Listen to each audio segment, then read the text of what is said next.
बिस्मिल्लाहिर्रहमानिर्रहीम। अस्सलाम वालेकुम। 94 न्यूज़ की खास खबरों के साथ मैं हूं तहा। खबर शामिल करते हैं मंडी बहाउद्दीन से। हाजी अंसर जावेद की तफसीलात के मुताबिक इंटरनेशनल लिटरेसी डे के हवाले से Mandi Bahauddin CEO education Mohammad Yasin work ने आवाम से खिताब किया। मजीद जानते हैं इस रिपोर्ट में।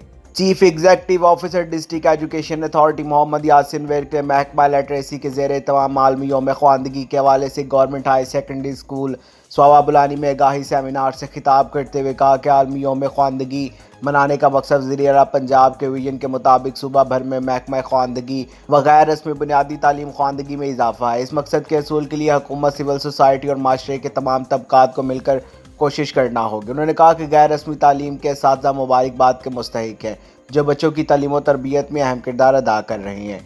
यही बच्चे बड़े होकर मुख्तलिफ शोबाजात में अपने खिदमात सर अंजाम देंगे। सेमिनार में लिटरेसी कोऑर्डिनेटर फैज़ान खालिद ने ज़िला भर में गैर रस्मी स्कूल दाखिल शुदा बच्चों, तालीमी नताइज, भट्टा मजदूर और खाना बदोश के बच्चों को तालीम की सहूलियात की फराहमी और महकमा के मौजूदा प्रोजेक्ट्स की कारकर्दगी से तफसीली आगाह किया। सेमिनार के अख्ताम पर बेहतरीन कारकर्दगी का मुजाहरा करने वाले तलबा और असातिज़ा में एजाज़ी सर्टिफिकेट्स, शील्ड्स और नकद इनामात भी तकसीम किए गए।